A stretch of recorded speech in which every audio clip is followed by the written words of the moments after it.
Oke, Assalamualaikum warahmatullahi wabarakatuh. Selamat pagi semuanya. Bisa mendengar Pagi suara Pak, saya ya? bisa pagi Pak. Ya, Pak. Bisa Pak. Bisa Pak. Oke. Ya, kita tunggu 1 menit lagi biar teman-temannya bergabung.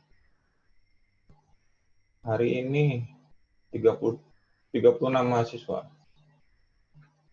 Hmm.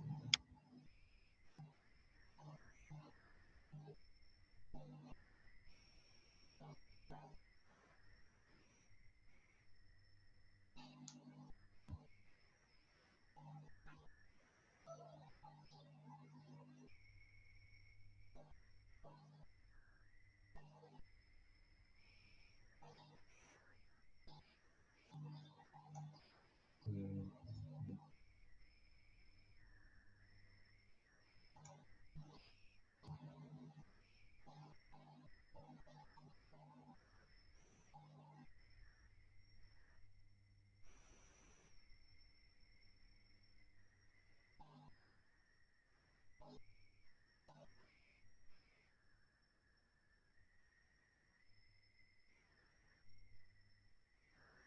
38. Oke, ya kita mulai saja. Kemarin kita sampai operasi 4 kuadran dari motor listrik ya. Operasi 4 kuadran dari motor listrik. Nah, sekarang kita akan melanjutkan dasar untuk koneksi 3 fasa yang biasanya digunakan pada motor induksi 3 fasa. Nah, ini sebenarnya saya sudah pernah menyampaikan di rangkaian listrik 2 setelah UTS ya, setelah UTS materinya itu mengenai balance three-phase circuit. Ada juga kasus unbalance. Nah, saat kita belajar di rangkaian listrik, bebannya itu masih dalam bentuk komponen dasar pada teknik elektro ya. Komponen dasar itu kan ada 3, ada R, resistor, ada L, induktor, dan ada C, kapasitor. Nah, waktu kalian belajar di RL, untuk 3 fasa, kebanyakan beban seimbang. Beban seimbangnya itu bisa dalam bentuk R, atau kombinasi antara RLC. Tapi biasanya hanya RL atau RC saja. Kenapa? Karena kalau sudah RLC, ya kalian ingat ya, RLC itu kan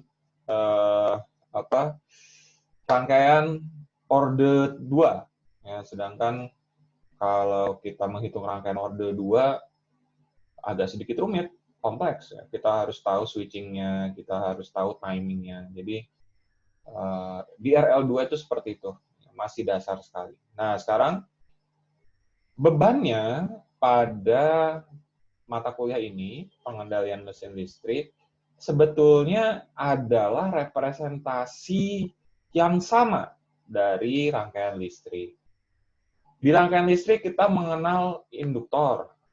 Kalau kita tarik lebih jauh lagi, ya, tarik dasarnya tentang induktor, ya induktor itu kan adalah koil, ya, kabel yang dililit, ya, kabel yang dililit dalam bentuk solenoid ataupun toroid, ya, dan itu memiliki efek medan magnet, ya, efek medan magnet. Jika ada suatu tegangan yang disuplai, yang menyuplai koil tersebut, lalu karena dia koil dan dia bentuknya lilitan, maka akan muncul yang namanya perubahan, ya, perubahan terhadap waktu, khususnya pada I-nya, ya, sehingga pada L itu kita kenal hukum Faraday yang sangat terkenal itu ya, V sama dengan L DI PT. Nah, ini kan ya yang menjadi cikal bakal motor listrik. Oke, bahwa arus yang mengalir pada suatu koil dan berubah-ubah terhadap waktu akan menghasilkan suatu medan magnet. Jika ada coil yang lain masuk pada area medan yang menginduksi, maka pada coil yang baru akan muncul gaya Lorentz, gitu ya. Akan muncul, kok gaya Lorentz? Akan muncul suatu gaya induksi, ya, gaya magnet, ya, gaya magnet. Nah, itulah yang digunakan untuk membuat konsep dasar motor. Nah, jadi motor itu juga sebenarnya induktor, ya. Hanya induktornya itu besar, ya, kapasitasnya itu besar, unit Henry-nya itu sangat besar. Dia lilitannya saja sudah tidak kecil lagi. Kalian kan pernah praktikum, ya, praktikum tentang induktor. Induktor itu kalau yang pas kalian pegang itu kan kecil, ya, tipis gitu maksudnya. Konduktornya itu tipis. Tapi saat kita belajar tentang motor, semakin besar motornya, maka lilitannya itu, kabel untuk melilitnya itu, membuat coilnya itu pasti menjadi sangat tebal. Kenapa? Karena pasti dia powernya kan untuk power besar, ya, untuk daya yang besar. Kalau daya besar berarti antara tegangannya yang besar atau arusnya yang besar. Biasanya arusnya yang besar. Kalau penampang dari koilnya kecil, ya panas dan gampang putus. Ya, kalau sudah putus, ya motornya rusak. Oke, itu bagian fundamental dari motor. Isinya itu sebenarnya hanya koil saja. Ya. Isinya hanya koil. Nah, lalu apa bedanya dengan koil induktor, komponen biasa, ya, komponen elektronika induktor? Kalau pada motor kita mengenal ada dua koil, ya. Dua koil ini, kenapa saya sebut dua koil? Walaupun nantinya kalian akan belajar tentang motor yang hanya terdiri dari satu koil, khususnya DC motor permanen magnet, hanya satu koil saja. Tapi basicnya itu dua. Sebelum magnet permanen digunakan, semua motor itu memiliki dua koil. Pertama, koil pada rotor, di mana koil ini berputar. Ya, koil ini adalah koil yang berputar. Lalu ada koil yang diam, koil stator. Yang biasanya pada stator ini disebut dengan koil medan. Ya, kalau rotor, koil jangkar. Biasanya kalian gitu ya kalau di mesin listrik kan, ada koil jangkar, ada koil medan. Kalau saya nggak, bahasa Indonesia itu nanti sulit. Apalagi kalian referensinya bahasa Inggris semua. Biasanya kalau saya ngomongnya field and armature. Ya. Armature itu jangkar, gitu. Field itu medan, sudah jelas gitu. Field itu kan bahasa Inggrisnya medan, ya. Jadi dua itu. Nah, kalau pada tiga fasa, artinya apa?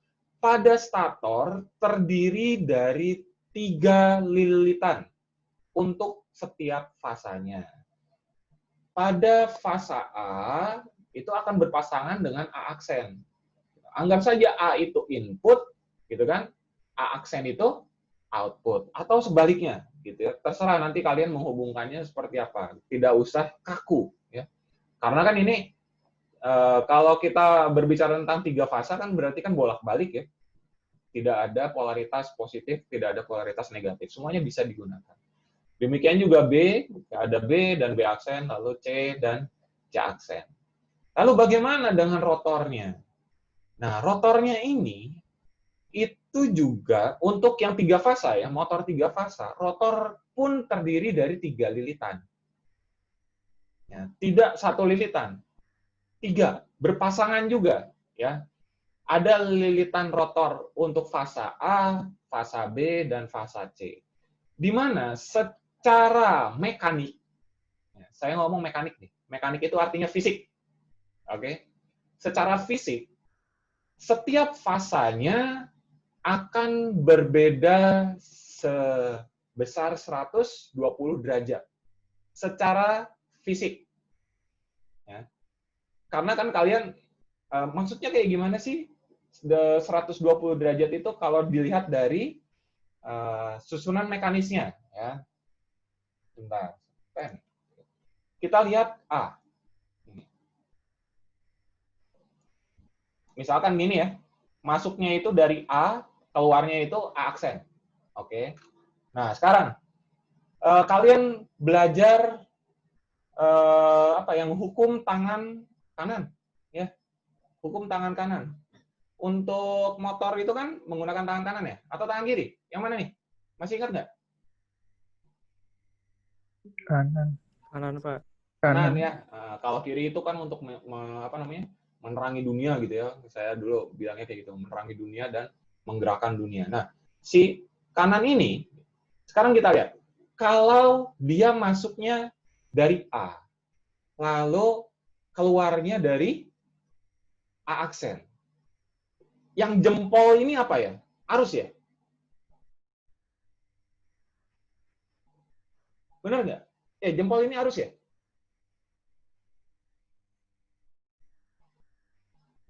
Hubungan antara arus dan medan magnet. Pembagiannya gimana? Hubungan arus dan medan magnet. Kan ini arus, terus apa namanya, ini nih, tangan ini kan B-nya gitu ya. Masih ingat? Ya, Pak. Fisika dasar ya. Nah, sekarang kita gunakan jempol ini ya sesuai dengan arah dari arusnya, dari A ke A aksen. Gini, artinya jempol kita arahnya ke sana kan? Ya, ini jempol nih, jempol. Lalu untuk B-nya sebenarnya kan mengelilingi ini ya, mengelilingi si coil ini kan, B-nya. Oke. Tapi sekarang gini, saat kita membayangkan ini butuh penguasaan bangun ruang yang sangat kuat ya. Penguasaan bangun ruang karena kita akan berbicara tentang vektor 3 dimensi. Oke, vektor 3 dimensi. Coil-nya itu kan tidak melintang seperti ini kan, tapi dia kan coil di sini gitu ya, lalu ada kabel dan di sini keluar gitu ya. Ngerti nggak? Ini A nih. Nah, coil-nya itu di sini ya, coil gitu ya, coil. Lalu dia ada kabel ke sana dan di sini coil lagi gitu ya, sana gitu ya. Nah, maka ini saya sederhanakan saja dari titik A ke titik A aksen. Nah, di sini pasti kan akan muncul resultan. Di sebelah sini arahnya kemana? Gitu kan? Di sebelah sini arahnya kemana? B-nya. Ya. Karena coil-nya itu searah. Ya. Lilitannya itu kalau misalnya masuk dulu, gitu, maka pada A aksen, itu nanti ujungnya adalah keluar. Artinya akan muncul resultan. Kalau arahnya kita sederhanakan di awal yang tadi, gitu, dari A ke A aksen, artinya akan muncul yang namanya vektor B, resultannya kemana? Ke sana. Ya. Kalian gunakan ini ya, gunakan ini, gitu kan? Kan begini ya, arahnya ke sana. Sebenarnya kan 3 dimensi kan? Ada yang arahnya ke atas, ada yang arahnya menuju kalian kan gitu ya.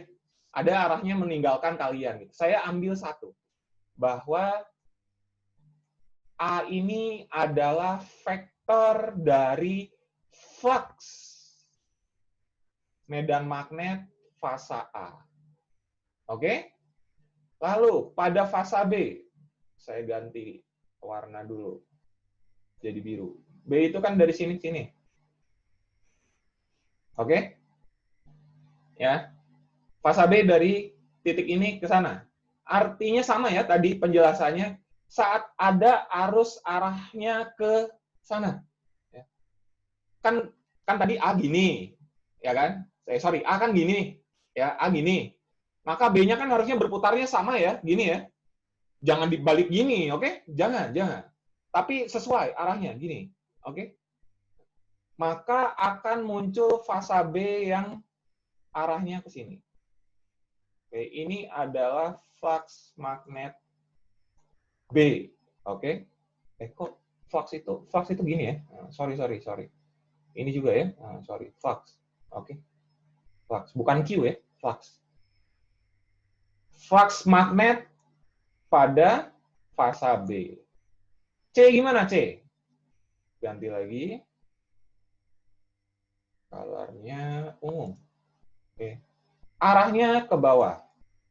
Berarti fluxnya sana, ya. Nah, ini adalah flux dari medan magnet fasa C. Oke. Nah, ini yang bedanya 120 derajat ya. 120. Ini kan mirip ya kayak kemarin waktu kalian belajar pengukuran rangkaian listrik ya. Fluxnya berbeda 120 untuk setiap fasanya. Itu maksudnya, oke? Nah, ini berantakan kenapa saya belum punya pennya nih. Ya nanti, insya Allah lah minggu depan. Oke, minggu depan. Saya baru pesan. Oke. Tapi nanti kan saya upload, kalian silakan ulang lagi. Ini agak sedikit rumit, oke? Ini menggunakan hukum-hukum fisika dasar, ya, nah, untuk memahami maksud dari 120 derajat itu bagaimana pada induksi motor, oke, motor induksi. Nah, yang saya terangkan, yang pertama tadi, yang A aksen, B aksen, C aksen, beda 120 derajat secara mekaniknya. Lalu yang flux magnet fasa A, flux magnet fasa B, dan flux magnet fasa C, itu adalah perbedaan elektrisnya. Ya, jadi ada dua sekarang kita kenal. Ada mekanis dan ada elektris. Yang keduanya sama-sama berbeda 120 derajat. Representasinya berbeda. Ya, representasinya berbeda. Oke. Oke, gitu. Sampai sini dulu, ini agak membingungkan soalnya. Silakan kalau ada pertanyaan. Saya Pak. Victor, oke.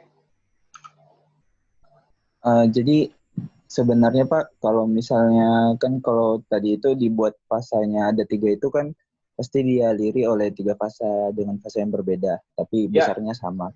Ya, balance ya. Nah, kita berbicara tentang balance kan berarti ya? Ya berarti benar nggak sih Pak kalau misalnya setiap detik itu pasti di setiap posisi kalau kita ambil secara acak gitu ya di apa ini yang sebelah kanan ya? Di dalam ya maksudnya di dalam lingkaran rotor ini pasti terdapat medan-medan yang berbeda-beda arahnya. Betul. Atau emang udah didesain sama Pak arahnya atau tetap berbeda ya? Itu nanti di minggu ke-7, Victor. Pelan-pelan ya, minggu ke-7. Sekarang kita membahas tentang fundamentalnya dulu, bagaimana caranya flux 3 fasa itu muncul, ya. Dan kita sudut pandangnya masih statis. Artinya apa? Fasanya tidak bergerak gitu. Oke? Jadi kita hanya mengambil misalnya di sini saja gitu, Victor. Oke? Kita hanya mengambil di titik ini saja. Ini kan ada fasa A dan ini kan fasa B kan sebenarnya di bawah gini ya. Iya kan? Lalu fasa C kan ada di sini juga kan?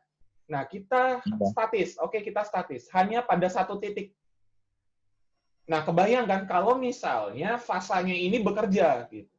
Artinya kan betul Victor sudah menangkap bahwa flux ini nanti akan berubah posisinya.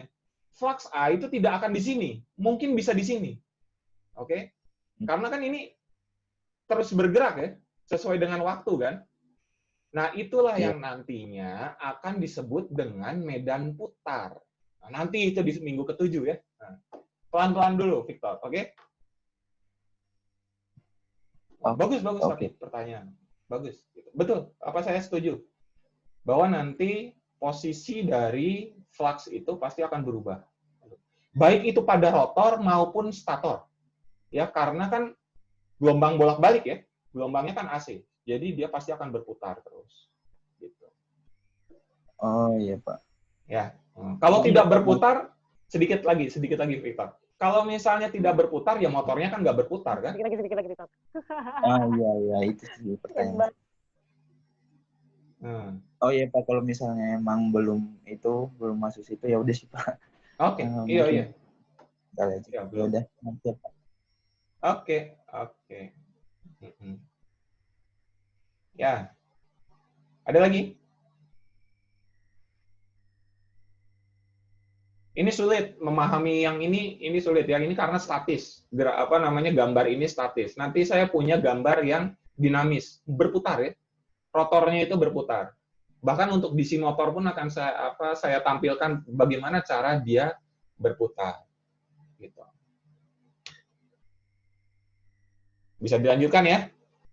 Nah, jadi, nah ini masuk ke area koneksi dari 3 fasa. Ada star, ada delta. Ini kalian, saya review cepat ya. Kalau yang ini saya review cepat. Kalian bisa refer ke slide saya. Ya, ini nanti saya bagikan atau di RL2. Silakan kalian kembali ke sana. Tapi saya ingatkan saja. Pada sistem 3 fasa, kita kenal 2 koneksi ini. Ada star, ada delta. Pada star ada 2 jenis. Ada star yang memiliki netral, dan ada star yang floating, ya, tanpa netral. Nah, ini biasanya kalau di transmisinya Indonesia, ya, jalur transmisi, jalur distribusi yang 3 fasa di Indonesia itu, biasanya dia floating, ya, tanpa ada netral. Yang ada itu grounding. Oke? Yang ada itu grounding. Nah, di Indonesia, netralnya itu gabung dengan grounding. Jadi, menyederhanakan sebetulnya ya, menyederhanakan jaringan transmisi itu supaya tidak banyak menggunakan kabel, tapi fungsinya sama. Oke. Nah, kalau kalian lihat di negara lain, stop kontaknya itu kan beda ya. Kalau kita kan stop kontaknya 2 kan.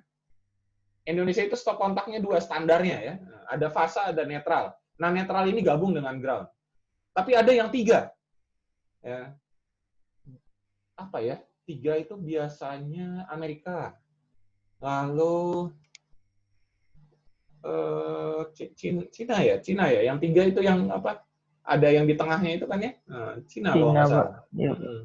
Nah, kalau di Cina itu memang terpisah. Oke, netral dan ground tidak jadi satu. Jadi netral memang datang dari pembangkitnya, gitu ya, dari distribusinya. Lalu groundingnya itu adalah untuk proteksi.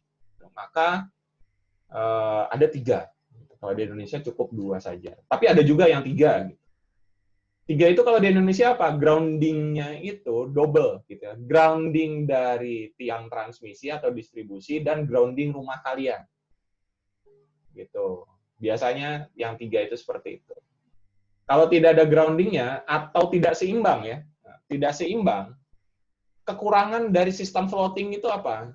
Kalian kalau pernah kesetrum sama ini, pegang casing komputer, casingnya itu masih nyetrum. Nah, itu kekurangannya dari floating system, karena netralnya gabung dengan ground. Tapi tidak menyebabkan sistem terlalu drastis gitu ya, berubah drastis.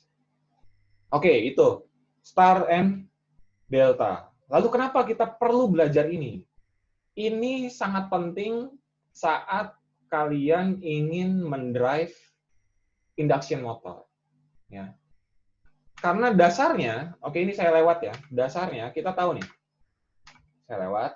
Oke, kalian harus mengingat lagi apa itu line voltage, apa itu phase voltage, line current, dan phase current. Gitu. Kata kuncinya adalah line itu selalu konduktor utama pada transmisi. Ya. Konduktor utama. Phase itu selalu melewati komponen. Kata kuncinya itu ya. Line itu selalu pada konduktor utama. Kalau ada seperti ini gitu. Mana supaya lebih enak. Nah, ini. Konduktor utamanya yang mana? A dan A besar ya. A kecil dan A kapital. Itu adalah konduktor utama. Konduktor utama kedua B dan B kapital, C dan C kapital. Itu konduktor utama. Lalu yang maksudnya phase apa? A dan N. Kenapa? Karena dia melewati komponen. Oke? A kecil dan N kecil. Dia melewati komponen. Baik itu untuk arus ataupun tegangan. Saya reviewnya cukup itu saja. Lalu yang bagian pentingnya dari 3 fasa ini adalah pentingnya mengetahui kapan kita menggunakan star, kapan kita menggunakan delta. Ya. Yang tidak bisa diubah biasanya adalah supply-nya. Oke. Nah, biasanya kita kalau berbicara tentang motor induksi, kita akan menggunakan hubung star delta. Starnya itu adalah supply dari PLN gitu ya. Kalau kita berbicara tentang Indonesia nih, biasanya itu ya PLN itu menggunakan bintang. Tidak bisa diubah-ubah kan ya? Nah, kalian mau ngubah bintang jadi delta pada supply, berarti kan harus nyuruh ke PLN gitu ya, tolong gantikan gitu. Gimana caranya ya? Ngubah trafonya, ngubah pembangkitnya. Sulit. Maka tidak akan berubah nih area supply-nya. Nah, yang bisa berubah itu adalah bagian bebannya gitu. Karena kan kemarin kalian melihat ini ya, saya mundur ke belakang sedikit. Saya kenalkan yang namanya ini. Oke nih, yang ini. Oke. Oke. Nih yang Grundfos. Oke, yang Grundfos. Ini adalah nameplate dari motor induksi. Dan dia statornya itu bisa dihubung delta ataupun bintang. Oke, ini saya hapus lagi deh. Gimana caranya? Oke. Nah, nih. Ya, ada delta, ada bintang. Bisa kalian lihat ya di nameplate-nya ya. Nih, delta, ini bintang. Oke, ini adalah koneksi stator. Rotor tidak bisa diubah-ubah. Karena rotornya motor induksi berputar gitu ya. Kalau misalnya bisa diubah berarti kan kabelnya terhubung gitu ya, statis ya, putus dong. Ya. Jadi rotornya motor induksi itu ya dia kerjanya di induksi gitu ya. Jadi dia yang nantinya akan menghasilkan yang akan terinduksi dan menghasilkan medan putar rotor. Oke. Dan hubungan stator bisa dijadikan delta ataupun bintang. Nah, pertanyaannya, kapan kita harus menggunakan delta dan kapan kita harus menggunakan bintang? Inilah yang nantinya akan kita pelajari di minggu ke-7. Basicnya sekarang. Ya, basicnya sekarang. Alasannya apa? Gitu. Dilihat dari fundamental 3 fasanya ya. Nah, tadi star delta. Nah, ini star delta. Pada hubungan star delta, supply star, delta beban delta. Di mana kita ketahui dari persamaan-persamaan yang digunakan bahwa line voltage pada beban ya, itu pasti lebih besar daripada line phase voltage pada supply. Paham? Kenapa? Karena kan akar 3 nih ya. Akar 3 nih. Oke. Berarti kan line voltage pada beban itu kan A, B gitu kan. B, C, C, A. Ya. Di mana voltage-nya kalau dibandingkan pada supply, fasa AN itu pasti lebih kecil daripada fasa AB ataupun AB kecil. Ya. Nah, artinya pada supply dan beban sebetulnya tegangannya tidak berubah. Ya, tegangannya apa? Tegangan apa? Tegangan line to line pada hubung bintang, ya, hubung Y, dan line to line pada delta. Ya, karena sama kan ya? A, B kecil sama dengan A, B kapital. Ya. Tegangannya sama. Yang berubah apa? Arusnya. Oke? Yang berubah arusnya. Saat supply, nih, line current-nya adalah IA kecil. Ya. Kita melihat arus yang dikeluarkan dari supply. Tapi pada beban, kira-kira lebih besar atau lebih kecil? Lebih Oh, kecil, harusnya Pak. lebih kecil, Pak. Lebih kecil. Siapa itu yang jawab ya? Wah. Siapa? Mau saya tanyain lebih jauh lagi? Ngaku. Jangan takut. Davi? Iya, Bukan. tadi tapi bareng sama Era, Pak, jawabnya. Oh, Davi sama Bayu. Oke, Davi dulu lah gitu. Dav, kenapa lebih kecil, dah? Soalnya dia dibagi seperakar 3, Pak. Iya, betul. Itu dilihat dari ininya ya, formulanya ini kan. Nah, kamu melihat dari formula ini. Tapi coba IA yang kecil ini kan line, ya. Itu kan yang dikeluarkan dari supply. Tapi pada beban itu kan yang digunakan bukan E-line-nya kan, tapi apa? E-phase-nya, ya. Yang digunakan itu E-phase-nya. Jadi pada hubung delta itu pasti arusnya itu lebih kecil yang dikonsumsi, ya. Arusnya itu pasti lebih kecil karena konsumsi itu kan tergantung dari bebannya kan. Definisinya beban itu adalah fasa, ya, arus fasa. Maka arusnya kecil. Gitu. Nah, ini ya, hubung star delta digunakan pada saat starting motor induksi. Oke, ini kalian pelajari juga di mesin listrik. Alasannya apa? Itu ya detailnya. Star delta untuk starting. Setelah motor bisa bekerja secara stabil gitu ya, dengan performa yang stabil, baru dia diubah dari star delta dengan bantuan kontaktor, switch, ataupun alat yang lain, dia akan menjadi star-star. Kenapa? Karena motornya pasti akan dihubungkan dengan beban yang lain. Ya. Ini kan kita pada area ini kita berbicara tentang supply dan motor, ya, di mana motornya itu dianggap sebagai bebannya untuk supply, ya, beban untuk supply. Ingat, oke, jangan sampai ketukar nih. Lalu motor juga kan bisa berbeban. Misalnya apa bebannya? Tangan. Lalu dihubungkan dengan kemarin bila berbicara tentang mesin extruder, artinya ada poros yang lebih panjang lagi, ulir, gitu. Itu bebannya. Nah, saat dia berbeban, artinya kan butuh power yang lebih tinggi.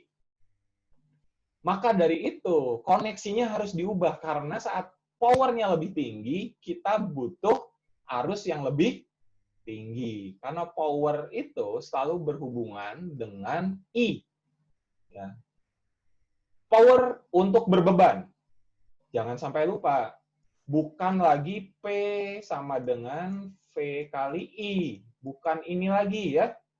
Tapi I kuadrat R. Oke?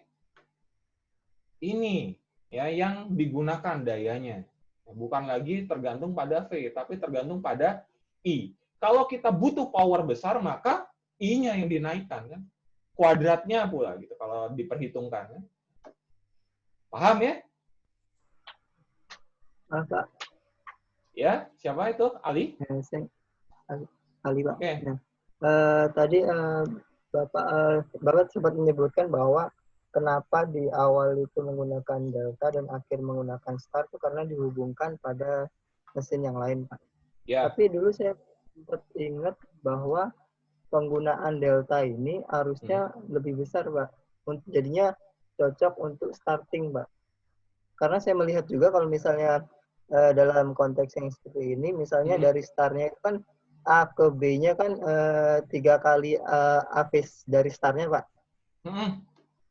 Nah, otomatis kalau misalnya secara logikanya, kalau misalnya mesinnya kita buat start juga, satu beban itu mendapatkan mendapatkan voltage space-nya aja, Pak. Benar nggak seperti itu, Pak? Soalnya kalau misalnya kita buat delta, jadinya tiap hambatannya, anggap aja ya hambatan atau bebannya itu, Pak, mendapatkan yang akar 3 V phase-nya itu, Pak.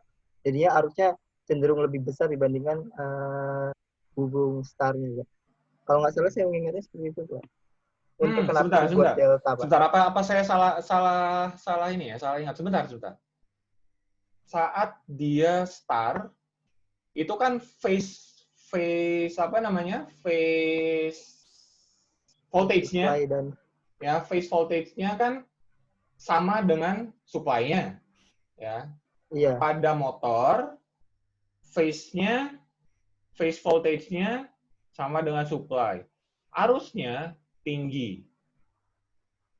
Ya, arusnya tinggi karena kan? karena Iya, tegangannya oke, saya salah. Maaf. Betul. Karena pada starting, kita membutuhkan arus yang besar dulu ya. Iya. benar, Pak. Iya. Oke, mohon maaf. Ralat ya? Ralat. Sorry. Untuk starting, betul, Ali. Terima kasih, Ali. Terima kasih. Baik, Pak. Start. Ya, start. Kenapa? Karena starting itu tadi untuk mengalahkan, betul, kemarin saya menjelaskan tentang torsi cogging ya, cogging torque. Itu butuh arus yang besar untuk mengalahkan itu. Maka dibutuhkan supply yang kuat, gitu.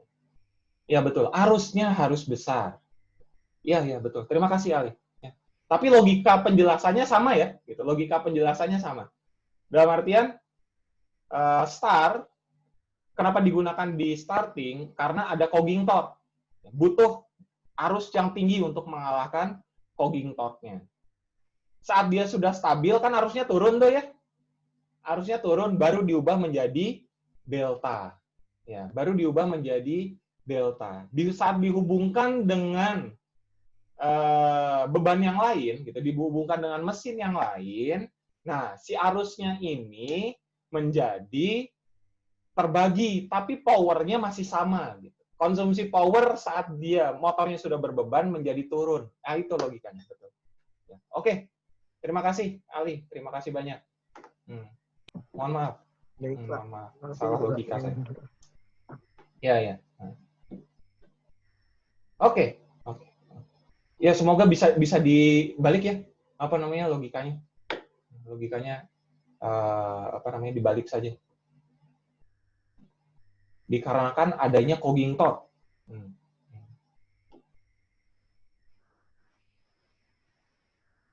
Hubungnya star delta. Ya. Star dulu, baru delta. Iya, saya padahal meneranginnya ya. Oke. Ada lagi? Ya, kalau saya salah, tolong betulkan ya. Kadang saya ketukar-tukar logikanya.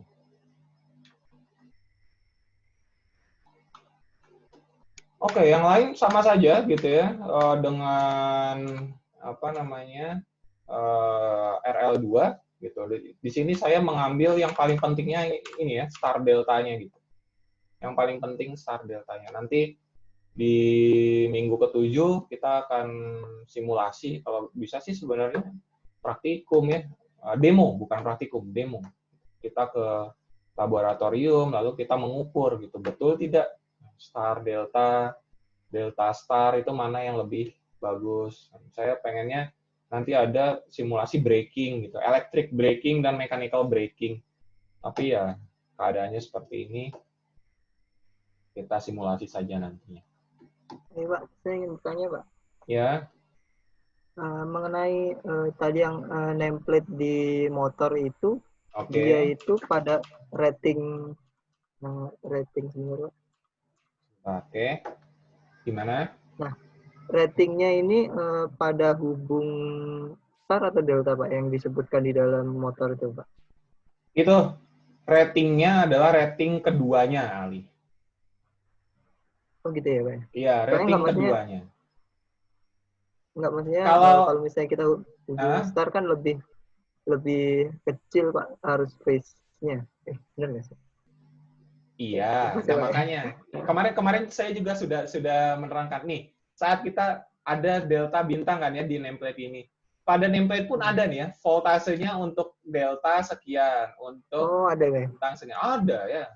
Di sini untuk yang 60 juga ada. Lalu kan dia pakai garis miring kan? Nah, itu maksudnya apa? 11 ampere itu untuk yang delta, untuk yang Y itu 6,4 gitu. Ya, ada. Baik, Pak. Makasih banyak, Pak. Yuk, sama-sama. Bahkan sampai Kospi-nya di sini ada. Tapi ada juga ya kasus di mana nameplate-nya itu untuk satu, untuk semua koneksi. Ya, ada kasus seperti itu. Yang membedakan apanya? Biasanya itu di area voltasenya saja.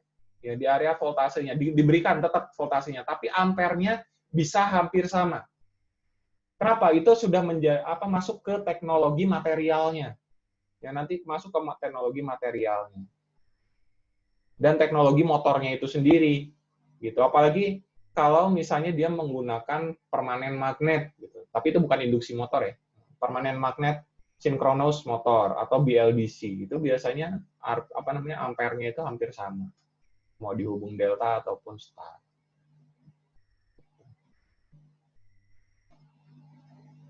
Sudah?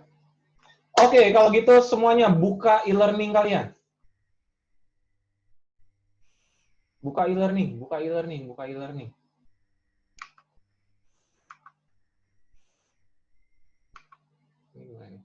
Oke, discard sebentar. Sudah dibuka e-learning-nya?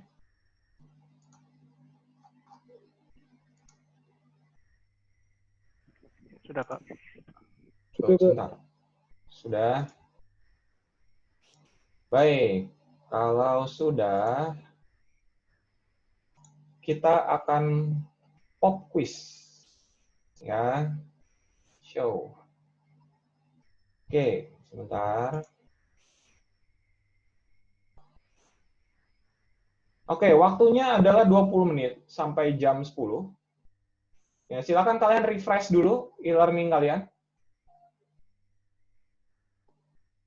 Pak, maaf saya belum terdaftar di learning PML. Oh, oke, belum ya. Oke, sebentar, saya masukkan dulu. User enroll.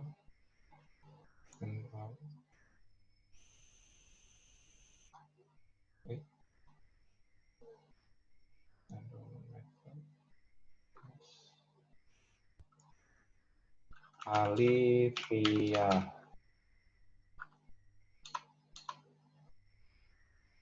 Hah? Oh, Alvia. Kok saya Alvia? Alvia. Alvia Salsabila Justin. Add. Oke, sudah belum? Bill?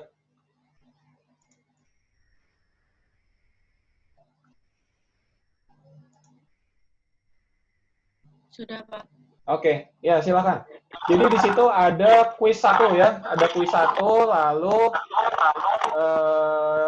hanya diberikan kesempatan 1 kali saja. 10 pertanyaan. Acak, tidak usah tanya temannya. Ya, setiap orang pasti akan berbeda pertanyaannya. Silakan dikerjakan. Ya, maksimum 10 menit. Kalau yang sudah, ya sudah. Ini ada 14 orang yang sudah. Good.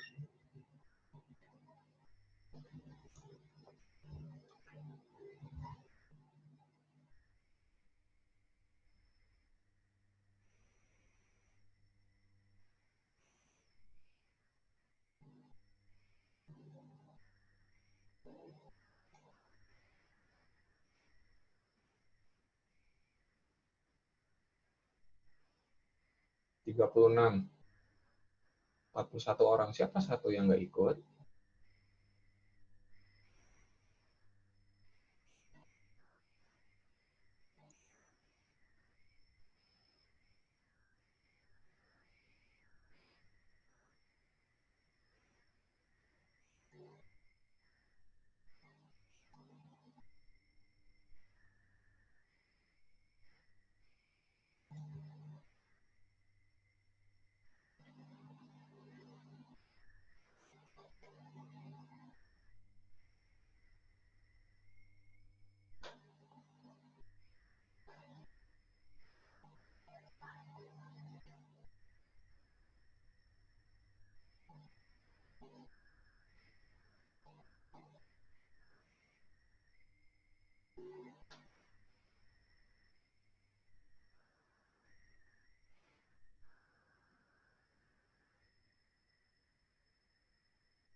Satu orang lagi ya.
Ini ada satu orang yang tidak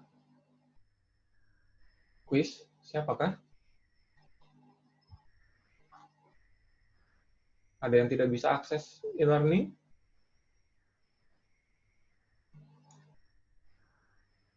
Bisa semua. Harusnya 41. Cuma 40.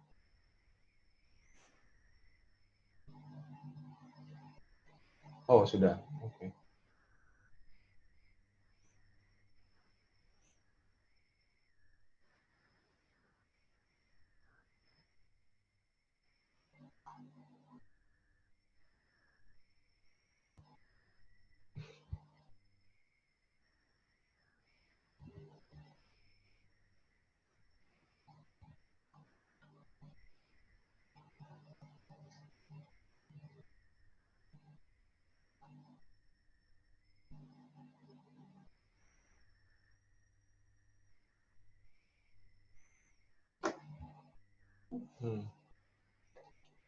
Silakan kalian buka PPT, buka apa, monggo aja.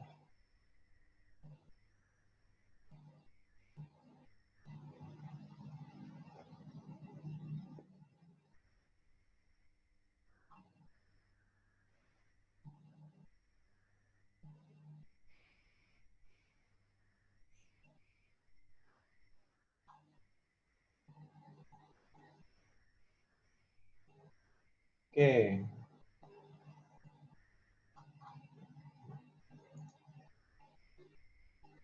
Yang sudah selesai 3 orang. Ya, yang 3 orang boleh selesai dari kelas juga. Terima kasih.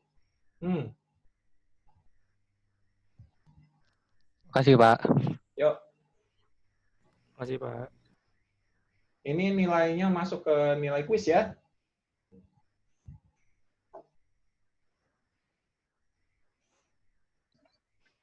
Pak, Ya, mau nanya Pak, kenapa? kalau ke Pervisus Page tapi belum finish item bisa nggak Pak? Gimana? Kan mau kembali ke soal sebelumnya itu boleh nggak Pak? Bisa nggak Pak? Nggak bisa. Nggak bisa ya? Nggak bisa. Makasih Pak. Yuk.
Oh,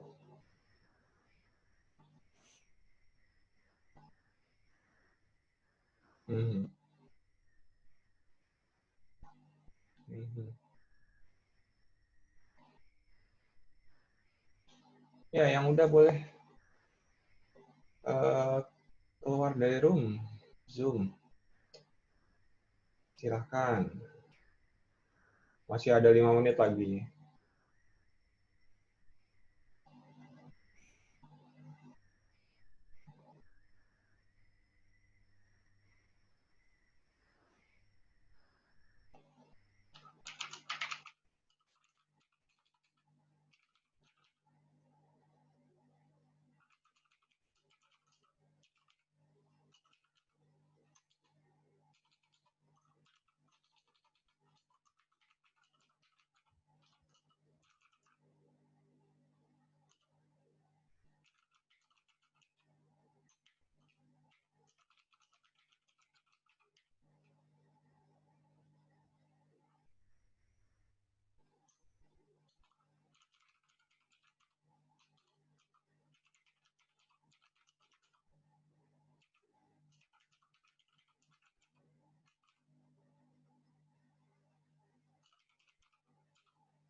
Pak yang udah langsung live aja.